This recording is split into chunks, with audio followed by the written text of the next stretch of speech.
I thought this trip would bring us closer, a chance to bond with my stepson. But I never imagined it would turn into my worst nightmare.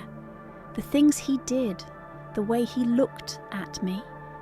By the time I realized the truth, it was already too late. I met my stepson when he was 12. His father and I had just gotten married, and I tried my best to build a relationship with him. At first he was distant, barely acknowledging me. Over time things got better, or at least that's what I thought. We had small conversations, shared a few laughs, and even spent time together as a family. But no matter how much effort I put in, there was always this invisible wall between us. He was polite, but something about his demeanour never felt entirely right. When he turned 18, my husband suggested that we take a short trip together, just the two of us. He thought it would help us bond and create some lasting memories. I agreed, hoping that spending time away from home might allow us to connect on a deeper level. I chose a peaceful cabin in the mountains, surrounded by nature. A few days of fresh air, long hikes, and no distractions sounded like the perfect plan. The day of the trip, he barely spoke a word. I tried to make conversation during the drive, asking about his interests, his future plans, but he responded with short, vague answers. When I glanced over, I caught him staring at me, his expression unreadable. I brushed it off, thinking maybe he was just tired or lost in thought. At one point, we stopped at a gas station to refuel. I pulled out my wallet to pay, but before I could, he grabbed my wrist, firmly, almost too tightly. "I got it," he said. His grip lingered for a moment longer than necessary before he let go and handed the cashier the money. It wasn't a big deal, but something about the way he did it unsettled me. Back in the car, the silence grew heavier. I turned on the radio to fill the emptiness, but every now and then I could feel his gaze on me. I told myself I was overthinking. He was just being quiet. Some people weren't big talkers, and that was okay. By the time we reached the cabin, the sun was setting. It was beautiful, exactly as I had imagined. Tall pine trees surrounded the wooden house, and the air smelled crisp and fresh. Inside, everything was cozy. There was a stone fireplace, wooden furniture, and large windows overlooking the forest. I felt a sense of relief. Maybe this trip would be a good thing after all. We unpacked our bags, and I suggested making dinner together. He agreed, but as we moved around the small kitchen, I noticed little things. The way he stood too close when reaching for something. The way he watched me instead of the food. When I set the table, he pulled out a chair for me and said, "You sit. I'll take care of everything." His voice was calm, but something about it felt strange. During dinner, I tried to keep the conversation going, asking about his childhood memories, his favourite books, anything to make things feel normal. He responded, but his words were slow, deliberate, as if he was choosing them carefully. At one point, he looked at me and said, "It's nice to have you all to myself for once." I laughed awkwardly, unsure of what he meant. He smiled, but it didn't quite reach his eyes. The air in the room suddenly felt heavier. I told myself I was just being paranoid. He was my stepson. This was supposed to be a bonding trip. Later that night, I got ready for bed. As I turned off the lights, I heard footsteps outside my room. I held my breath, listening. The steps were slow, moving back and forth in front of my door. My heart pounded. I waited, hoping he would just go back to his room. After what felt like an eternity, the footsteps stopped. The next morning, I convinced myself that I must have imagined it. Maybe he had just gotten up for water or something. At breakfast, he was unusually cheerful, asking if I had slept well. I nodded, forcing a smile. As the day went on, more little things started to add up. He was always near, always watching. If I moved to another room, he followed. If I sat down, he sat beside me, too close. If I stepped outside for fresh air, he was right there behind me. At one point, I decided to go for a short walk alone. The trees were dense, but there was a small trail leading further into the forest. I needed a moment to clear my mind. A few minutes later, I heard footsteps behind me. I turned around, and there he was, standing a few feet away. "You shouldn't go off alone," he said. His voice was calm, but his eyes were intense. I forced a chuckle. "It's just a short walk," he shook his head. "It's not safe. I wouldn't want anything to happen to you." The way he said it sent chills down my spine. I felt trapped, even though we were standing outside in the open air. By the time we returned to the cabin, I couldn't shake the feeling that something was very, very wrong. The first night in the cabin, everything seemed quiet, but there was an uneasiness in the air that I couldn't quite put into words. The cabin was surrounded by nothing but trees with no neighbours for miles. It was meant to be peaceful, yet something about the isolation made me feel trapped. As I got ready for bed, I double-checked the locks on the doors, telling myself I was just being overly cautious. Sometime in the middle of the night, I woke up to the sound of footsteps. They were slow, deliberate, and just outside my bedroom door. At first, I thought I was imagining it. Maybe it was the old wooden floors settling or an animal outside. But then the footsteps didn't move away. They just lingered, pacing back and forth. My heart pounded in my chest as I held my breath, listening. Minutes passed before they finally stopped. I didn't sleep much after that. The next morning at breakfast, he was in a strangely good mood. He smiled more than usual, asked how I slept, and made a joke that caught me off guard. "Hope I didn't keep you up last night," he said, a smirk playing on his lips. I forced a small laugh, unsure of what to say. Something about the way he looked at me made my skin crawl, but I pushed the feeling aside. Throughout the day, his behaviour became more unsettling. He insisted on doing everything for me, cooking, cleaning, even bringing me water before I asked. At first I thought he was just being polite, but it quickly became overwhelming. If I tried to do something myself, he would stop me. "I got it," he'd say, taking whatever was in my hands. "You should just relax." The way he hovered around me was suffocating. If I moved to another room, he followed. If I stepped outside for air, he was right there behind me. It wasn't normal. There was no reason for him to be so close all the time, yet he acted as if I couldn't be left alone for even a second. Later that evening, as I was getting ready for bed, I reached for my phone and realised it wasn't where I had left it. I searched the entire room, under the bed, in my bag, even in the bathroom. It was gone. My stomach tightened with unease. I knew I had placed it on the nightstand before dinner. I stepped out into the living room, trying to stay calm. "Hey, have you seen my phone?" I asked casually. He looked up from the couch, his expression unreadable. "Number, did you lose it?" I nodded, pretending it wasn't a big deal. "Yeah, I must have misplaced it." He stared at me for a moment before reaching into his pocket and pulling it out. "Oh, I found it earlier," he said, handing it over. I hesitated before taking it. "Where was it?" His lips curved into a slow smile. "On the counter." I knew for a fact that I hadn't left it there.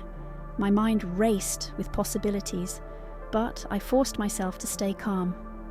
"Thanks," I said, taking the phone from him. That night, I made sure to lock my bedroom door before going to sleep. But just as I was about to turn off the light, the handle moved. It wasn't forceful, just a slow, testing movement. My breath caught in my throat as I watched the doorknob twist slightly. Then, just as quickly as it started, it stopped. I waited, my heart pounding in my chest, but nothing else happened. The next morning, he acted as if nothing was wrong. He made breakfast, smiling as he placed a plate in front of me.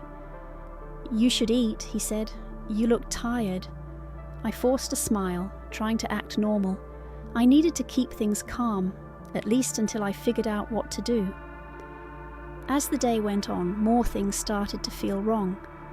I caught him watching me from across the room, his gaze lingering too long. When I walked outside for air, I turned around and found him standing too close, his eyes fixed on me in a way that made my stomach turn.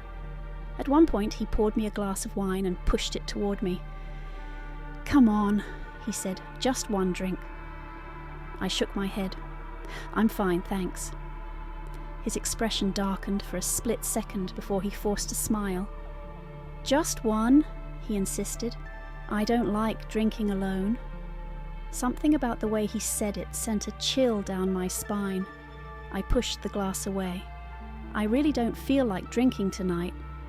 He didn't say anything, but the way he looked at me made my skin crawl. The air in the cabin felt heavier, as if I was trapped in a place where something terrible was about to happen. As the days passed, his behavior became more controlling. It started with small things, subtle at first, almost unnoticeable. He insisted on deciding where we would sit during meals, always placing himself directly across from me. If I reached for a certain dish, he would take it first and serve me instead. At first, I thought he was just being polite, but there was something unsettling about the way he did it, as if he was making sure I relied on him. He controlled our daily routine, deciding when we would eat, what we would do, and even when it was time to sleep. If I suggested an activity, he would find a reason why it wasn't a good idea. "That trail is too steep for you," he would say if I mentioned hiking. "It's better if we stay in today. You need rest." If I wanted to take a walk alone, he always found an excuse to join me. At night, the sense of unease grew stronger. The feeling of being watched never faded. I started questioning myself. Maybe I was imagining things, maybe I was overthinking, but deep down, I knew something was wrong. Little things started disappearing. My hairbrush, a notebook I had been using, even a pair of socks. Later, I would find them placed somewhere odd, as if I had misplaced them. But I was certain I hadn't. One afternoon, I opened my suitcase to grab a sweater and felt a strange sense of violation. My clothes weren't folded the way I had packed them. Items that had been in my toiletry bag were now placed differently. Someone had gone through my things. My stomach turned. I zipped the suitcase shut, pretending I hadn't noticed, but my mind raced with questions. Why would he go through my stuff? What was he looking for? That evening, dinner felt different. There was tension in the air. He was watching me closely, his gaze unblinking as I ate. The questions he asked became more personal, more intrusive. "Why do you always keep your distance from me?" His voice was calm, but there was an edge to it. I hesitated. "I don't," I said carefully. "We've been spending time together this whole trip." He leaned forward slightly. "You know what I mean. You've never really accepted me." His words caught me off guard. I wasn't sure how to respond. "That's not true," I said, keeping my voice steady. He let out a short, humorless laugh. "It is true. I see the way you look at me. Like I don't belong." A strange tension filled the room. I suddenly felt trapped. The air was thick, and the cabin, which had once felt spacious, now felt suffocating. I set my fork down. "I think I'm going to cut the trip short," I said, my voice as calm as possible. "I just don't feel well." His expression darkened. "So that's it? You're just going to leave?" I forced a small smile. "It's not a big deal. We can do this another time." He didn't respond right away. He just stared at me, his jaw clenched. Then, finally, he nodded slowly. "Fine," he said, but there was something in his tone that made my stomach twist. I knew I had to leave, and I had to leave soon. I woke up in the middle of the night with an uneasy feeling. The room was dark, but something felt off. My breathing was slow and steady, but my heart was racing. I turned to check the time on my phone, but as my eyes adjusted, I noticed something strange. My door was slightly open. I was sure I had closed it before going to bed. A chill ran down my spine. I sat up slowly, listening for any sound, any movement, but the cabin was completely silent. Trying to stay calm, I reached for my phone, but it wasn't on the nightstand where I had left it. My stomach dropped. I pushed the blanket aside and got up, my bare feet touching the cold floor. My hands trembled as I searched the room. My phone was gone. I forced myself to take deep breaths, trying to think rationally. Maybe I had misplaced it. Maybe I had left the door open by accident. But then I remembered, before going to bed, I had double-checked everything. My door had been shut, my phone had been right next to me, and everything had been in its place. I needed to leave, right now. I grabbed my bag and went straight for the small table where I had placed my car keys earlier, but they weren't there. I frantically searched the cabin, pulling open drawers, checking the floor, my jacket pockets. Nothing. My keys were gone. Panic started to creep in. I took a deep breath and tried to think. If my keys were missing and my phone was gone, that meant someone had taken them. And there was only one person in this cabin with me. I walked to the main area and found him sitting in the dim light, his expression calm, almost too calm. "Looking for something?" he asked. His voice was casual, but there was something unsettling about it. "My keys," I said, keeping my voice steady. He sighed, tilting his head slightly. "You're acting strange," he said. "Why do you want to leave so badly? It's the middle of the night." I clenched my fists, trying to keep my composure.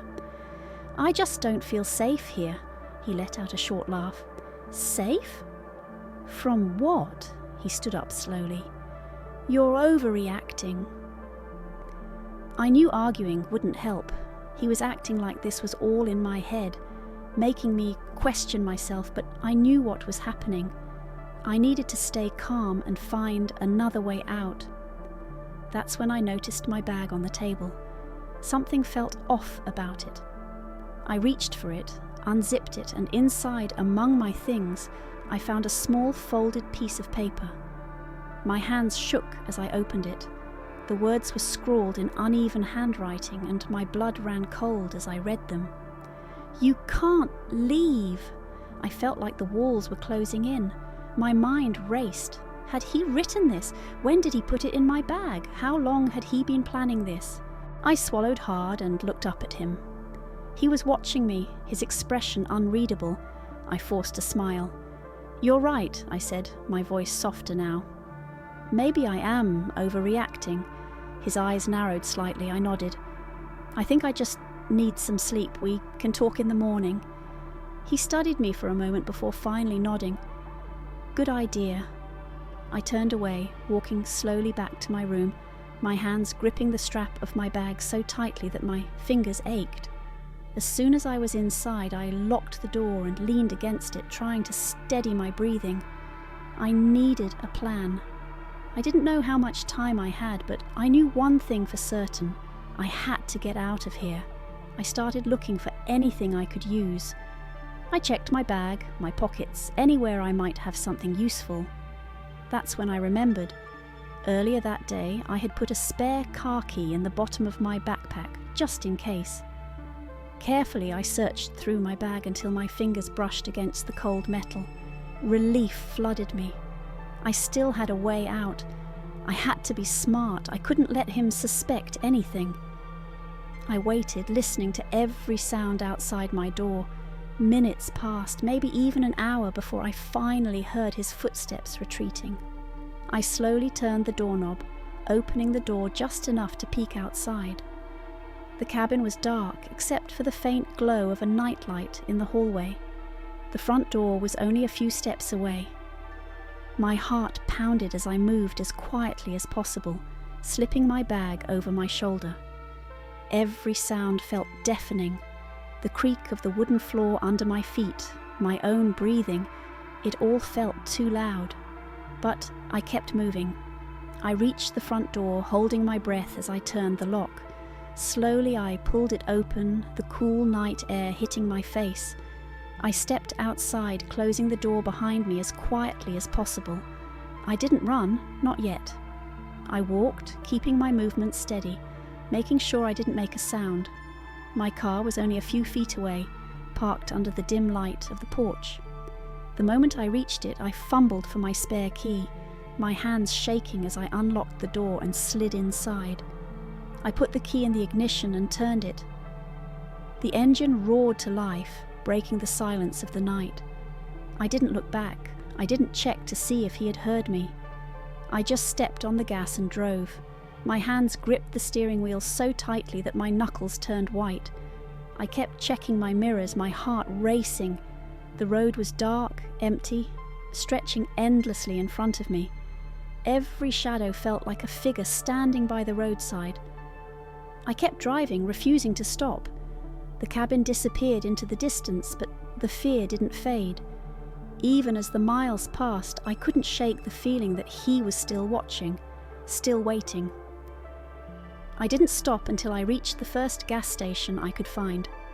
I parked under the bright lights, locked the doors, and finally let myself breathe. I grabbed my phone from my bag, my hands still shaking as I turned it on. I had dozens of missed calls, but the one that stood out was from him. "Where are you?" I stared at the message, my breath caught in my throat. I didn't reply. I didn't look back. I just drove. When I finally returned home, I thought the nightmare was over. I wanted to put everything behind me, forget about that trip, and move on with my life. But it wasn't that easy. My phone kept buzzing with messages from him. At first they were apologies, long paragraphs about how he didn't mean to scare me, how it was all a misunderstanding. He begged me to talk to him, to let him explain. I ignored them, but the messages didn't stop. Then the tone changed. He accused me of overreacting, twisting the situation, making him look bad. He said I was being dramatic, that I had embarrassed him by leaving like that. The guilt tripping began. He told me I had ruined the trip, that he had only wanted us to bond as a family. He made it sound like I was the problem, like I had imagined everything. It was exhausting, and I started doubting myself. I confided in a close friend, someone I trusted completely.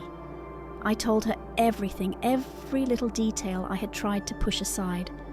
As I spoke, I realized how serious it all sounded. The missing phone, the note in my bag, the way he had taken my keys, the way he had watched me. Saying it out loud made it real. My friend looked at me with wide eyes. "That's not normal," she said firmly. "That's not okay."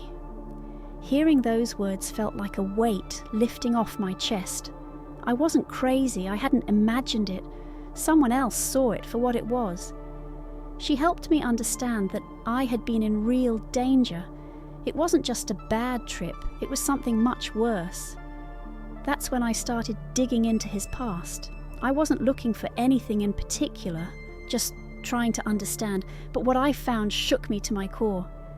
There were stories, whispers from people who had known him before, a pattern of manipulation, of controlling behavior.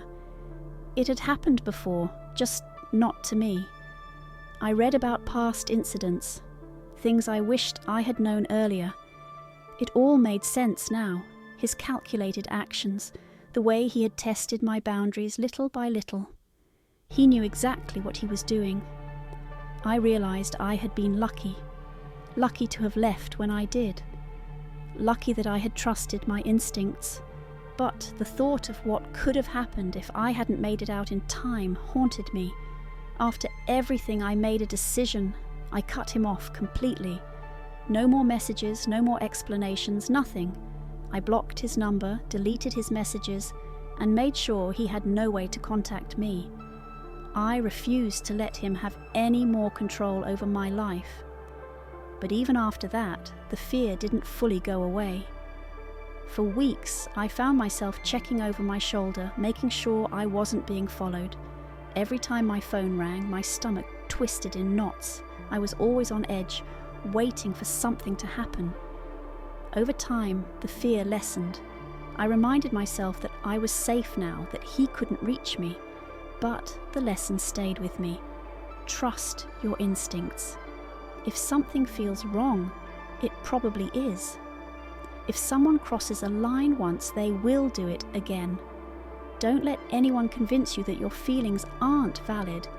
I learned that boundaries matter, and anyone who disrespects them doesn't deserve a place in your life. I learned that manipulation doesn't always look obvious at first, but once you see it, you can't unsee it.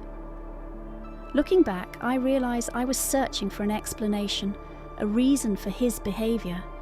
But in the end, the reason didn't matter. What mattered was that I had protected myself, that I had left, and that was enough. What would you have done in my place? Let me know in the comments. And if you found this story eye-opening, don't forget to like and subscribe for more real-life experiences. Stay safe, trust your instincts, and never ignore the signs.